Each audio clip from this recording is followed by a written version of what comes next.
Hello everyone, welcome to the most must-see YouTube channel in the galaxy. Welcome to NotMovieHacks. NotMovieHacks. Speaking right now is one half of your hosting team, Matt, and to my left is the bodacious Tyler. The pedophiler. I'm gonna make the joke every episode now until it gets old. And I'll keep laughing because it'll never get old. Damn it. Okay. So what are we talking about today, Tyler? We are gonna I save the notes in my hand of what we're talking about. As you look at the title. Yeah. So we are gonna review Rick and Morty season 3. So before we start reviewing, just preference a little bit about us. We review movies. Yes. Whenever they come out. If you want to see a very loose schedule of what we're going to review, go to our description. But we also, like this right now, we also review TV shows. But there will be no schedule. It'll just be whatever we want whenever you want to, except for the True Detective review, which will come be out before the end of the year. Absolutely. It will. I'll do it. We'll do it. Okay. And then, apologize for background noises, anything like that. We're wet because we're just out in the rain, and there's people here. No other reason. Yeah, no other reason. And, we just background noise. There's nothing we can do about it. So, Matt, you wrote an outline and you did your job very well.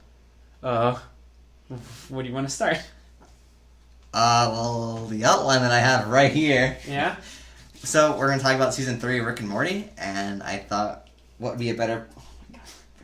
Honestly, the floor is very dirty. Yeah, I wonder why. Our shoes were soaked. Well, some of my shoes. So we're going to talk about the first episode of season 3, okay, which is called the Rick Redemption. Mm-hmm. And it begins with Rick being interrogated at a galactic federal prison by a bug creature played by Nathan Fillion. Really? Was it? Yeah, okay, Nathan Fillion. That's awesome. Trying to find out how to make a portal gun, I think. Yes. Yes. They're trying to figure out the formula to intergalactic space travel. Yes. Okay. Rick leads him down fake memories, like they get Szechuan sauce at McDonald's, which is coming back now. Yeah. Yep. A few days ago they had ribs with Szechuan sauce. Really? Here. Yeah. Here? In Worcester. Really? Yeah, and like some guy was like, I don't know why these are selling so much. Like people want this so badly. Yeah. I had it. Because it's a cult show. Yeah, because it's a cult show that is like that's the most watched comedy. Of the year. Yes. Okay. So keep going. So Rick leaves not fake memories. They get to see his wife's death, right. But then it ends up being fake, and it's all just a trap. And Nathan Fillion's character gets stuck inside, and Rick hacks into his brain. Mm-hmm. Meanwhile, Summer and Morty try to save Rick, but get captured by SEAL Team Rex. And then SEAL Team Rex comes and attacks the prison right when Rick hacks into the mind controls the bug. Mm-hmm. And there's battle, and SEAL Team Rex wins. But in the process, Rick takes over one of the SEAL Team Rex heads and kills the rest of the SEAL Team Rex. You just like saying SEAL Team Rex. Yes. And then after some shenanigans, he gets control of the Citadel where the Rex are, and he basically teleports it into the prison, and a giant fight ensues. Mm-hmm. And the tragic death of Hammer Morty takes place there. Oh no! Yeah, Hammer Morty uses his shield and dies. Council Rex is overthrown and murdered. Mm-hmm. And a pretty funny scene where Rick hands Morty a gun, and it has a note on it if you look closely. Yep, I've seen that. But Morty doesn't see it, and Rick gets Morty really pissed at him, but it's part of what he thinks is part of the plan, but Morty doesn't realize it. Mm-hmm. So Morty actually shoots him in the face because he gets so mad, because Rick says, I never cared about you or Summer.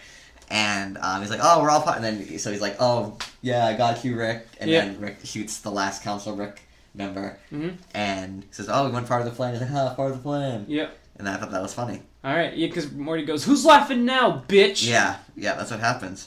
And then so do you remember how they overthrow the Federation? Yes, Rick he goes and they're like, "What are you gonna do? Like send all nukes to launch against each other?" And he goes, "I'm gonna watch your grandfather overthrow the Empire by changing a 1 to a 0." Yeah, and then that's the currency ends up being worth from one of itself to 0 of itself, and the Federation collapses, and the president kills himself in a really funny scene.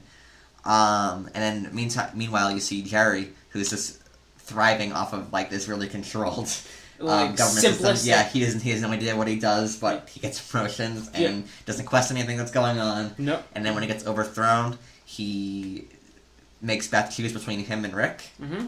Beth chooses Rick. And at the very end of the episode, Morty says that he only saved him and Summer because he needed to live with Beth, and that's the only way Beth would trust him. Yeah. And there'd be 98 more years of Rick and Morty adventures. Which, I mean, 98 more years of a cult show is a lot of a cult show, so... Well, considering they make a season every 10 years. Yeah. It's like 6 more seasons. Also, that we're going to do that for every episode. We should break it up into 2 parts then. Want to break it up, first 5 episodes? No, we're in it now. We're in to win it. Fuck. Okay, that's going to be long. Alright. Do you have anything you want to say about this episode? Well, I remember this episode came out on April 1st. Yep. And everyone thought it was a joke, but it was actually the season premiere. And it's a really good introduction back into Rick and Morty. And I like how they have this massive cliffhanger at the end of season 2 where everyone's like, how the hell is it going to get out? And then they solve the conflict and everything's better. It was all part of Rick's plan. All part of Rick's plan, which it just, I mean, story perspective, character perspective, everyone's back and just as good. It's just as funny and just as great as the other 2 seasons. Alright, you want to move on to the second episode? Sure. Wait, what are your thoughts on episode 1? I liked it. So like, I literally finished the first 2 seasons like the week before this episode came out. Yeah. So I didn't have to wait the year and a half that everyone else waited. Mm-hmm. And it was fun. It had some fun twists. I liked how like you think you kind of get to know Rick, but then ends up he's always one step ahead of everyone. Mm-hmm. And I thought that was. I like the battle a lot. I thought that there's a lot of creativity in this world they've created. Yeah. And I just like seeing the world interact. So I liked going more, but I liked how they try to give you a little bit tease because people are like, well, wonder what Rick's backstory is and all that. Yeah. And it's just they pull it out from under the rug. And I do like how expansive this universe is, unlike another universe movie that's coming out on Christmas. It's not as expensive as everyone thinks. Oh. Star Wars, yeah. The trailer comes out tonight. Does? You can watch it. Oh. All right. So, yep. So, episode 1. Off to a great start in the season. Yes. So, episode 2, Rick Mansing the Stone. And this episode was heavily inspired by probably my favorite movie within the last couple of years. Matt just glanced at his Mad Max Fury Road poster behind him on the In wall. awe. Every time I look at it, I just forget how He beautiful comes. it is. Yeah. You're like, that's an inappropriate joke, Matt. You call me a pedophile. I called you a pedophiler. A pedophiler. Pedophiler. There you go. And then you brought it up again. So Mad Max inspired. I think one of the opening shots is like the same shot from the movie where they're trying to escape the war band and like it's like panning down. Mm-hmm. And just appreciated that. I really like the design of this episode. Like there's like this one character in the background and it has like a gas mask attached to his crotch, and it's just funny. Things like that. I didn't notice that. So the episode begins with Rick, Morty, and Summer try to join up with the Death Stalkers in hopes of getting. Cause they have this orb that is basically isotope 322. Mm-hmm. Rick wants it. He's gonna join with the Death Stalkers and hope trick him and get it. Morty gets a giant arm. I forget how he gets a giant arm. Oh, Rick offers to fight him, put him in the fighting ring to distract him so Rick can take isotope 322, but then Rick takes a massive arm and uses like a muscle memory thing then gives it to him, and then they call him Armthony. I forgot about that. You forgot about that, yeah. So, then they do like this kind of blood Thunderdome kind of inspired part. Where Morty Rick, just murders. Morty takes out like his frustration at his father for not like acting upon anything. Oh yes, when it's he's the murdering people. yeah. He takes the anger out on a bunch of people just for the divorce or And whatever. then they kind of have their own adventure where the arm tries to kill the person that kills his family and his village. That's not as important because I want to get into something different. I'm trying not to interrupt you. It's just in my nature. All right, keep going. So the other, probably more interesting subplot of this episode was Summer falling in love with the Death Stalker leader, and they have a lovely little scene in a tent, I think, where the Death Stalker leader talks about how like pointless life is. You know, they live in an apocalypse. Oh yeah. And then that's when they have sex. Oh yeah. I think that's what they talk about. Oh no! It's they talk about something and then they take his head off, and then it's very underwear. He's just a bland dude, which I thought was really funny. It's just the expectation subversion, and then they have sex, and then. But I'm sure they talk something about like. Simple, yeah. But then Rick uses the isotope 322 to power the community to make it more civilized. And there's a scene where like there's like it basically just looks like a suburb. Yep. But like with post-apocalyptic like aspects. Yeah, to it. It's funny. It's funny. Well, it's really well done. So like the Deathstalkers are all like just act like a community. Like Summer comes home from groceries. He's like all like there's like human body parts for groceries, and like the guy goes, like the neighbors who are all dressed up like emo people are like, oh, we noticed that you have dead bodies in your backyard burning. It's like, can you please get rid of that? And it's like, oh yeah, we will. So it's all very like conventional stuff, but in the like post-apocalyptic world. Yeah. She's not really in love with the Deathstalker leader anymore because he's sitting on the couch watching Blood Dome on TV, and I think it brings up a really interesting point of we see in a lot of like post-apocalyptic stories that like, oh, getting rid of civilization is so bad, but it's like when civilization comes to this world without civilization, like everyone gets kind of boring, and everyone's just miserable because they have to worry about like how people look at them, like paying bills, watching TV. Yeah, and I just thought that was interesting because that's what ends up breaking Summer away from the soccer leader was like the fact that they lost like the thrill of living in this world where you probably aren't going to live very long. Everything just becomes tame. Yeah, it's a very good parody on what happens with like suburban life, typically like suburban sitcoms. Yeah. Or that kind of cliche trope of the girl goes out and does everything while the guy sits and watches football. Yeah. It's a really nice parody of that. So.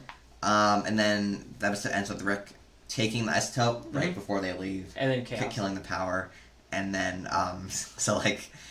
To distract Beth, they had androids of themselves. Oh, and then right at the end, Morty's he's like, wait, I don't want. He's like, oh, hi, and he keeps flashing back and forth between being an android and like he was like having his own consciousness. Yep. And then when Rick finally comes, he just ends it. Yep. He's like, I am alive. Yeah, I am alive. Oh, my sister died in this beginning. Yeah. And I just thought that was funny. Oh, and then the closing scene is where Jerry gets an unemployment check. Then the wolf comes. Oh, the wolf. And then he's like, I have a banana right here, or whatever the food was. And he's like, you just want to see me miserable. And then he feeds him the unemployment check, and then the wind goes. So that was funny. That's probably one of my favorite episodes. Yep. So final thoughts on that, or the episode. I loved it. Episode's great. It's one of the better episodes of the season. It's up there, probably top 2 or top 3, at least in my personal opinion. Again, just a little, people have and people will go in depth on these videos, background stuff, everything like that, Easter eggs, continuity stuff. We're not really going to do that. Philosophers. Yeah, we're just, wise, in-depth stuff with this video. Yeah. We're just here to talk about the plot, what we liked about it. That's about it. We'll mention some little stuff here and there. But this is a very base review about what we thought of the show, because we like doing this stuff. Episode's great. Animation's great. Humor is top tier. And this one, the parody on Mad Max and suburban life and how it collapses and rises and collapses again, it's fantastic. So episode 3 is one of the community's favorite episodes. Pickle Rick. Fuck. Okay. And I don't think this episode's too amazing. I think it's okay. And I think that... I think it's fine. I think that the joke of Pickle Rick is very hollow. It's like, oh, he's a pickle. And that's it? I mean, like, I feel like it's... the only humor in it is the fact that he's a pickle. Like, there's no... I mean, like, in the story, he does it for a reason. Like, he's a pickle. He turns himself into a pickle because he's trying to avoid going to the therapy session with his family. But, like, I don't really get the obsession with him being a pickle. No, because... Now if people watch this, I'm gonna piss off a lot of people. But Rick and Morty is, that joke appeals to the masses. Rick and Morty, while it's not a very hard show to understand, some of their jokes do have references or callbacks and stuff like that takes more than the just putting on his background noise to understand. So Pickle Rick is the first joke, and since this season blew up so much, it's the joke that everyone, gravitated to, even though it's... he's a pickle. I'm not sure if it's, appeals to the masses, but, I think because everyone wants to think it's a cult show that no one watches. It's like the Breaking Bad effect where everything that the show does is immediately amazing because, it's a cult show, and I want to feel like I'm part of something. I'm being really, demoralizing. But I don't mean it, it's still well done. It's funny, but... It's not as funny as... It's not as funny as, other episodes. I feel like... No. When I went to Comic-Con, everyone cosplayed as Pickle Rick, It's like it's funny. Yell Pickle Rick at the person, and then like they yell it back. But I feel like the joke itself really kind of went out of hand. Well, I mean, when everyone thinks the show's a cult show, and when you're in a room with about 70 people, and then someone goes, "Yeah, Rick and Morty is great," and then 50 people yell, "I'm Pickle Rick," it's just, it's like, oh, you watched the episode. I mean, same thing with Game of Thrones. I remember my cousin.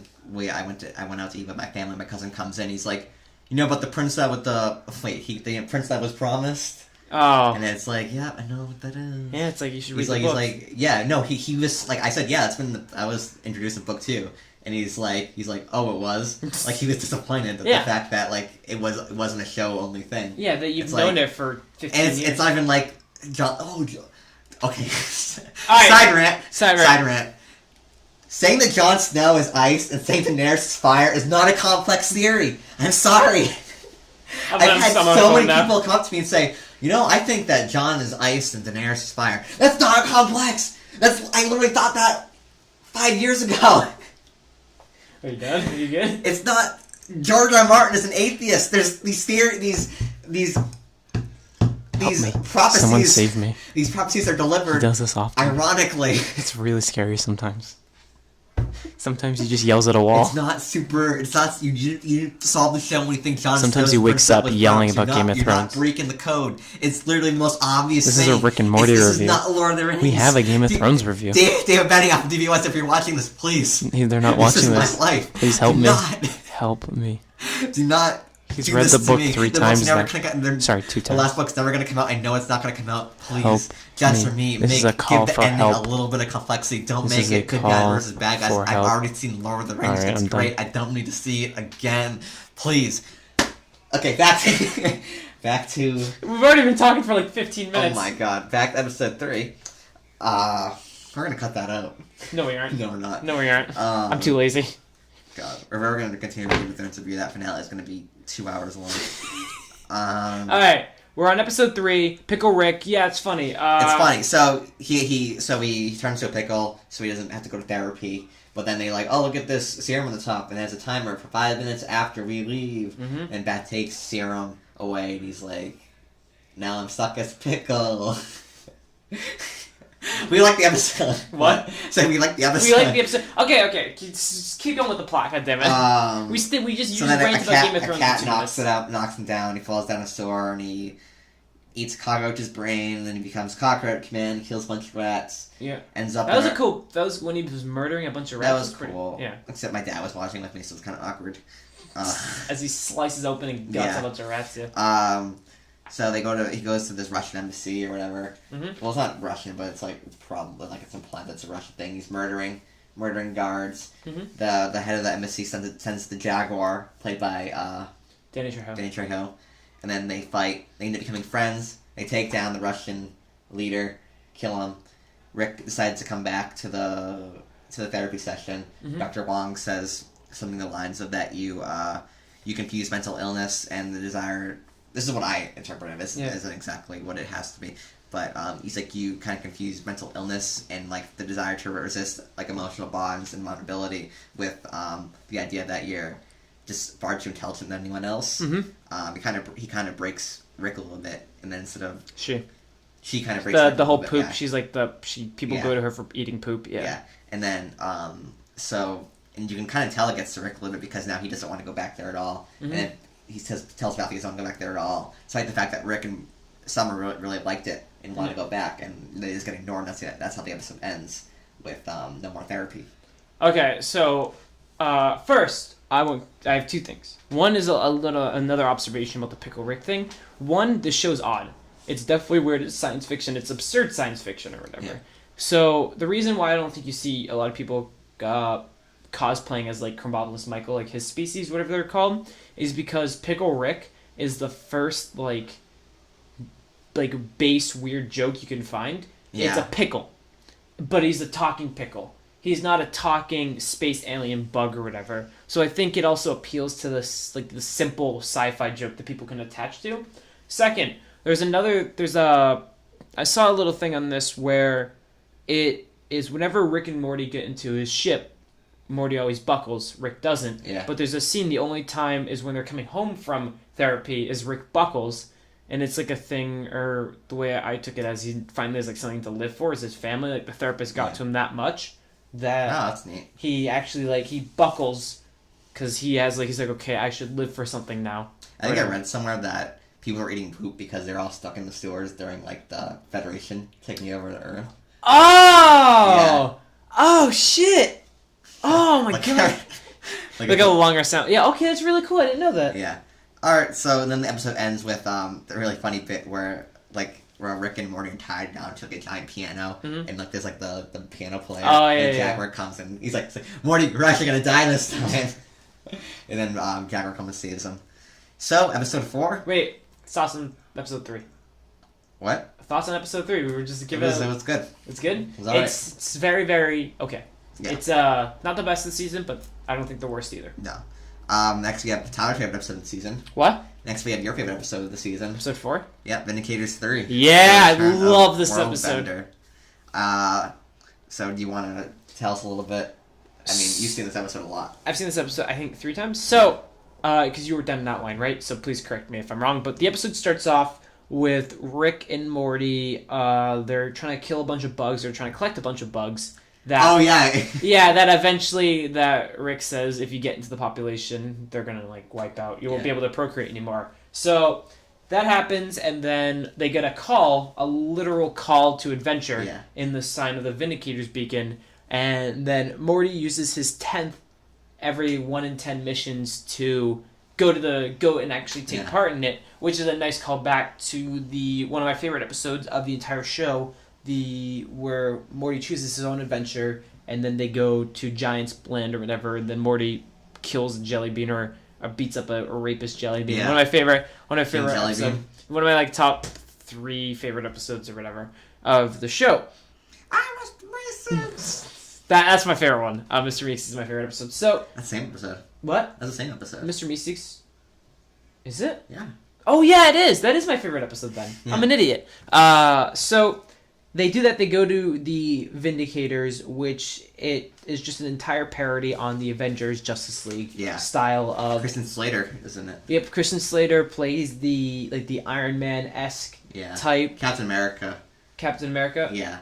I thought he played more of an Iron Man, like a suave, kind of douchey. I don't know. It was like a combination of the two. So then we get introduced to its collapsing star, Crocbot or whatever, million ants, and is that it? It's just 5, right? And Ghost Train guy. Supernova is the collapsing star. Yeah. And then there's the Ghost Train dude, Black Ghost Train dude, and I mean that's whatever. And so during all of that, god, so you know, I'll take it. So they're gonna go they're gonna go kill World Bender. Who's like their ultimate nemesis, and Morty's really excited. Then the night before they're gonna go, Rick gets blackout drunk, and he wakes up the next morning and there's like diarrhea and everywhere. So they don't know what happens. What? I interrupted you again. I said the word right before you said it. We're gonna rewatch our Blade Runner spoiler review to see that you guys interrupt me. Okay. Can't remember where I am now. Diarrhea. So they're gonna go down to the lair, World Bender's lair, and they're like, wow, it's really quiet. And this is a really cool scene where like there's turrets, and then Rick has like those little like machines that go and cover the turret. So I think it says something about this character where he could like stick his hand out or something, and like the guns are shooting and explode, but he jumps all the way out. He's like, so hey! It kind of shows that he really doesn't value his own life very much. Like he has confidence that's gonna work, but the fact that he just threw himself out there, it's like, you know, like it doesn't matter. I'm not saying he's trying to die, but just saying he doesn't have that that thought that like, you know, maybe I shouldn't throw my life out there. Yeah. This is a nice little scene. Yeah, but there's also the one joke where Morty's like, can you just take it seriously? And he's like, oh, taking it real seriously, real fucking scared right now. And he's walking around with like a pistol hands, and I was like, okay, that's funny. This was a really good, before we continue, this was a really good character episode. Yeah. I fucking love this episode, mainly just because, you know, the plot's absurd, but the characters just shine in this. Yeah. The new cast we get for this episode are fantastic, and Rick and Morty, you learn a lot about them or whatever. So you eventually find out that so Worldbender's like basically being crucified. Yep. They find him dead. Yep, and all his members are killed and put in sex positions or whatever. Yep. Yep. And then so like they get trapped in Jigsaw-esque puzzles. Yep. And like the answers are all his questions are always most cynical. Like he's like there's one, I think the first one's like, what's the difference between all these people? And Morty's like, the answers, there is no difference. He's trying to show you that there's no such thing as heroes and that none of you were special in any way. Yep. And then so really early on, Morty is basically done with the Vindicators. Like he the thing is that Morty basically like before halfway through kind of like realized that the Vindicators are kind of jokes. Yeah, he realized they're jokes because of this is Vindicators 3, and the joke is they did a Vindicators. Yes. Then there's a second one that they weren't invited to. They weren't invited to because no one liked Rick, because Rick's I think in Morty's words is like, when you're an asshole but you're always right and no one wants to give you the satisfaction that you're right. Yeah. So they don't invite him because no one likes him, and they end up blowing up an entire planet just to kill this one person, one like villain. So then, slowly throughout the course of the episode, it's revealed, and then Morty loses as they're being faith. picked off one by one. Yeah, we should say that. Well, one, I don't think the first one is. It's like this thing pops down, and then Christian Slater's character goes up and dies immediately, and then his body's falling around and explodes. And but the thing is, like, it's like match up East thing with the person. And it's all like a joke on their backstories or their personalities. Isn't that what I said earlier? You said what's the difference between all of you, and the difference is nothing. So then, because the whole thing is this: Morty is so used to dealing with drunk Rick that he just knows everything. So then we go to the next one, and the next one is the Jerusalem joke, right? Yes, because it is Saw. It is the matching one, the Jerusalem one, the basketball shot one, and then the basketball shot one's my favorite. Yeah, he's like, you got a point. He's like, oh, and then like you kind of realize that that the Vindicators have problems within the group, and they're not really that special. No, I mean, that like all murdering each other basically. Yeah. So basically, it goes from they solve the first one, they go to the second one, and Rick gives them a puzzle. And then Crocubot goes up. He's like, I know this one. It's Earth, it's like the planet. No, it's a universe. Oh, They give him like the galaxy or whatever, or whatever it is. And he's like, Crocubot's like, know this one. I know where this is because Rick gives him a puzzle. Yeah. Thing collapses, kills Crocubot, and someone makes a joke where it's like, Rick makes a joke. He's like, there's more Croc than Bot or whatever. Oh. And then Morty goes, I know this, and he goes and clicks Jerusalem, and it's like, oh, you got it.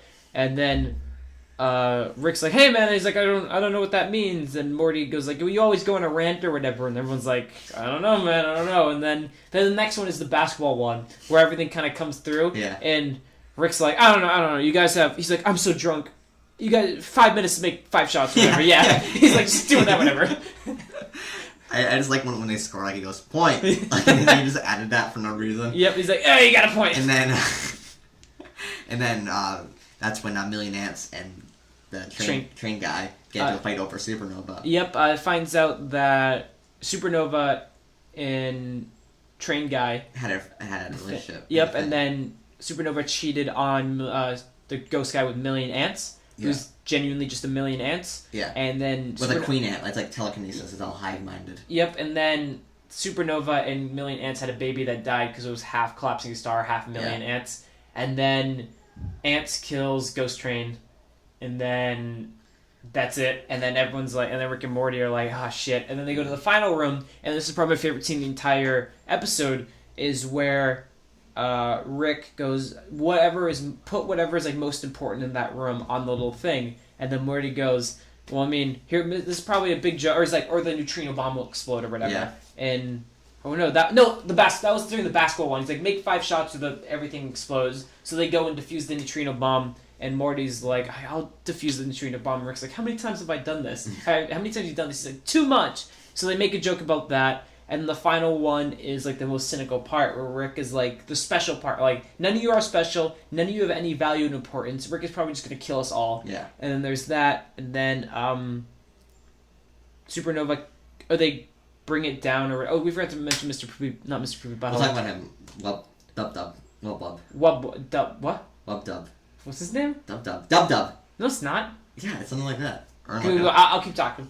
So Noob. Yeah. So Damn. So the joke is that when Rick was telling jokes in the beginning, the only one who laughed or made any comment was Noob. But does Supernova kill Million Ants before that? No, it's after. Oh, okay. So Rick thought Noob would go in the adventure, so the final thing, the most important thing, was Noob, but Morty thinks it's him, so he goes down, Rick builds a shrine to Noob, comes back, they all go up, Supernova's like, you guys can never know what happens, she kills Million Ants, is gonna go kill Rick and Morty, they come back up, there's a massive party that Rick organized. Yeah, but Morty was drunk. Yep, and then Supernova backed away, and then Morty's like, we can't let her get away, and Rick's like, I get half high with half the people who try to kill me, and then end of episode.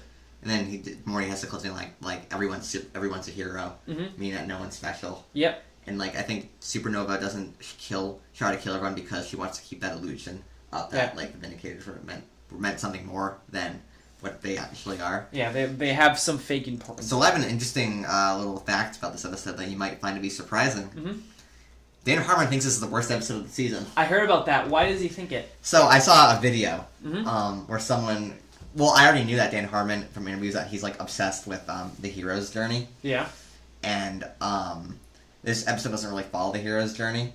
Like what we said, because you never see the Vindicators do anything heroic, so it's never really established that they are that great of a team. Mm-hmm. We only really see them kind of falling apart. Yep. Also, like, Morty doesn't really have an arc. Like literally, like, a quarter of the way through, he realizes that the Vindicators aren't really that great. Mm-hmm. No one's a hero. He basically has to announce he doesn't do it through storytelling. Yep. Like, I guess a comparison would be the Morty Night Run episode, where he's obsessed with saving Fart, despite the fact that everyone's dying. Yeah. And he doesn't want to kill anyone. Mm-hmm. And then visually, you see him you see him evolve, and that he's okay with killing when he actually kills. Yeah. Is Fart. that the Purge one? No, the one with Fart. Oh yeah. Okay. When he kills Chronopolis Michael. Yep, and then kills the Fart. Yep. Okay. Yeah. But he intentionally he knows he's killing Fart when he's doing. He's not he kills Chronopolis Michael on accident. Same with all the other deaths like in like the Gear world. So that's why he's not a fan of this episode. So Dan Harmon doesn't like this one because it doesn't follow the typical hero journey. The heroes actually fall apart, and it's not like Morty doesn't really have an arc, a full arc. Okay, so I can understand that. But it's fun to bring that up. So yeah, this is by far. I like the episode though. Yeah, I think it's fun. I think this season, I think we'll get to episode 7, but this episode's probably my favorite. But episode 7 is probably the most well made. Episode 7 is my favorite. Yeah. So I'm gonna go into that one later. So yep, I love episode 4. It's one of my favorites. So next we have probably my second or third favorite episode of the season, which is the Whirly Dirly Conspiracy. So, do you want to cut this? I know we're gonna. Do you want to cut this after 5 and make it 2 parts? I mean, we'll cut it after 5. I'm gonna get food too. Okay, that was a little behind the scenes. We're gonna keep it in because we don't feel like editing. All right. We'll do the rest later. So, the Whirly Dirly Conspiracy begins with Rick taking Jerry on an adventure so Jerry won't kill himself. I love that. The Jerry character is so pathetic that anything he does is just so entertaining. They visit an off-planet resort, surrounded by like an immortality barrier, so he literally cannot kill himself. Yep. And like there's this like the kids are chasing each other with a gun and shooting each other because they won't die. And one of the darkest jokes of the series. Yeah. Also another subplot. I want to get the subplot over with. It's good, but like I want to keep going into the Rick and Jerry. Well, let's do the subplot first. Yeah. Yeah. So Ethan, Summer's boyfriend, leaves her for girl with bigger boobs. Yep.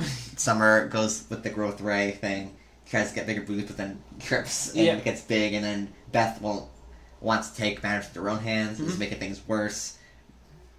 What's her name? Summer gets really big, her skin is like inside out or whatever, and then runs away, and then they have that thing where she's talking to like the midget men, and then you don't know it, you think she's talking just like custom services, and like they're like, now open this door, and they all run free. Things like that. That was funny.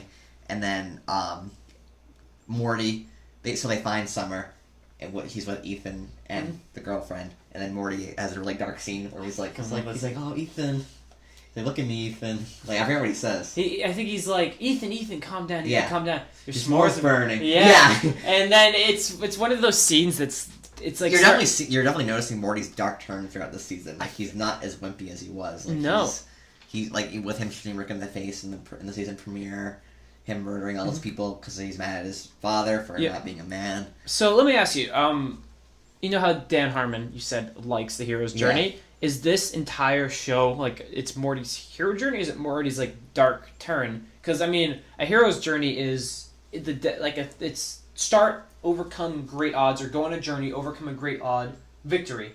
But is this like kind of the opposite? Not overcome a great odds, but it's a slow descent into. It feels like it's a slow descent into Rick, which is Rick we know is not as the evil, but he's like the biggest like negative that we have in the show. It's weird because it's really hard to get a feeling of what Dan Harmon doesn't ruin like their philosophies on life, because like characters are usually either super ignorant, like Jerry, just lay down and let me do what I have to do and then I'll die someday. Yeah. But then on the other side you have the nihilists, like Rick. Yeah. And like neither is really portrayed as like they both have like their pros and cons.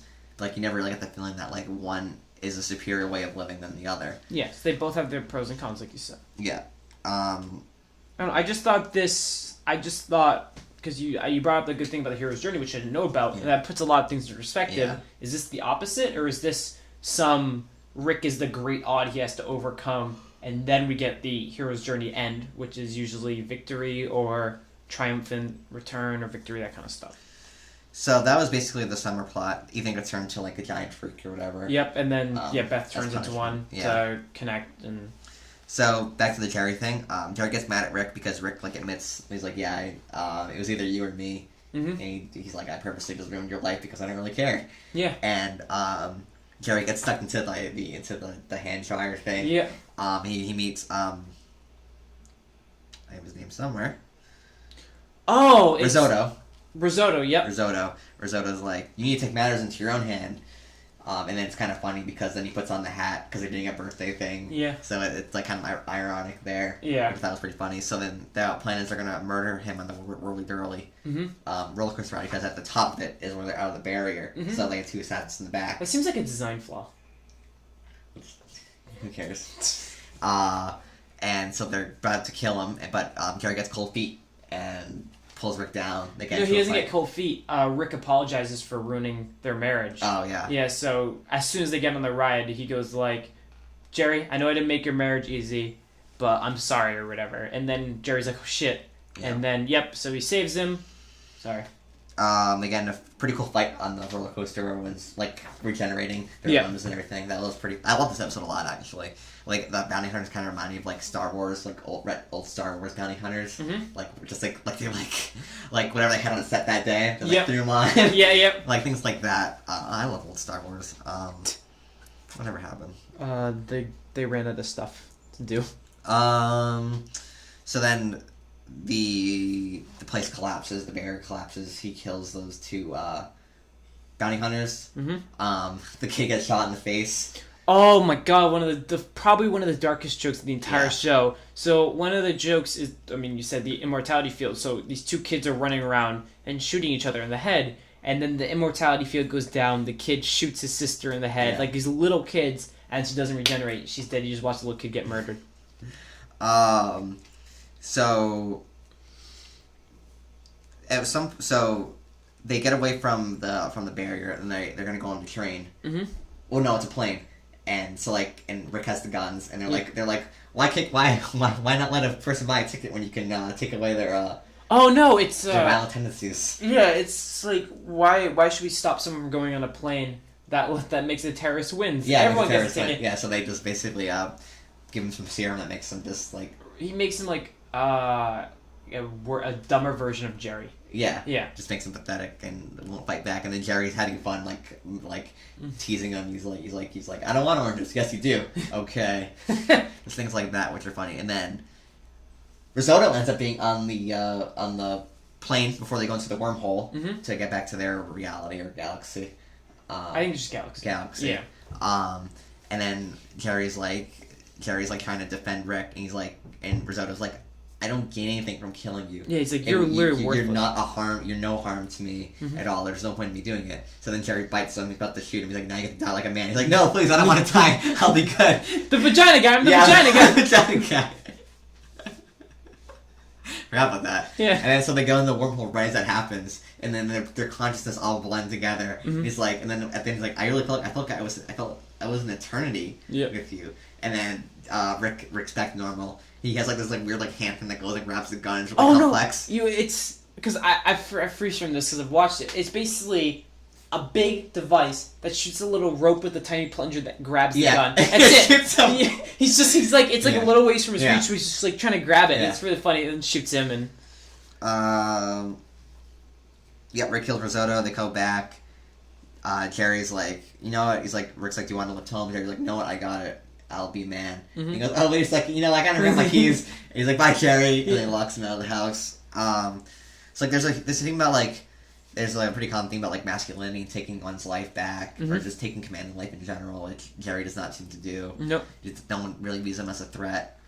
But he kind of shows signs of change, but then, like, not enough.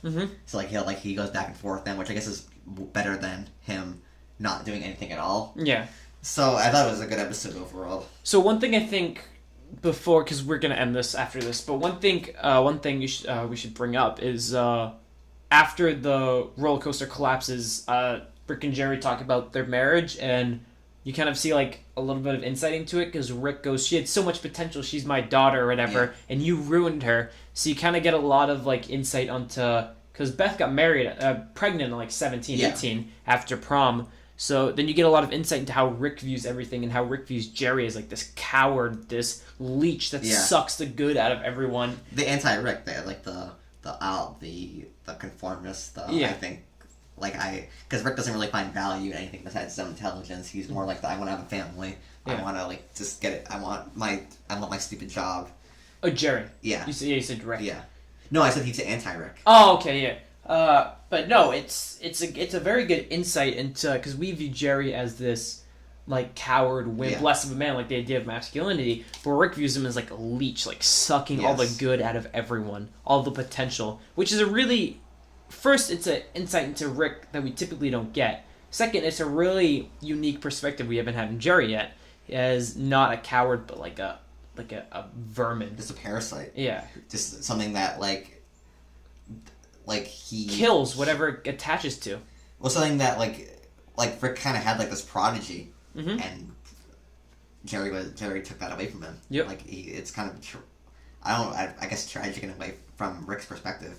He took his daughter away. Like no matter we learn like throughout the show that Rick does care about everyone. Yeah. Like even if he says he doesn't, so it's his daughter. So yeah. So is that episode 5? Yeah. So we were gonna make this all 10 episodes, but I feel like episode 7 is going to be a solid 15 minutes in its own right. Yeah. So we're going to cut this now. I feel like tomorrow we'll have out the next part. Okay. But thank you guys for listening. This was just Rick and Morty season 3, episode 1 through 5. Sorry we're not going massively in depth. Again, it's just kind of episode summary, us talking about it. We do really like this show. Yes. It's a very well done, not a cult show, but it is a very... It's just a well done show. Not at all a cult show. No, it's cartoons, like adult cartoons are kind of on the rise. Yeah. BoJack Horseman's one of our favorite shows, and this is getting up there. It's just as fantastic. So thank you guys for listening. Check out our next part. Hopefully tomorrow. Most likely tomorrow. Yeah, most likely tomorrow. And then this weekend will be hopefully Happy Death Day and Foreigner, if not at least one of them. Yes. And then our next Game of Thrones part will hopefully be out within the next week. Hopefully. We're hoping. Hopefully. All right. Thank you guys for listening. This is Tyler. And this is Matt. All right. And goodbye.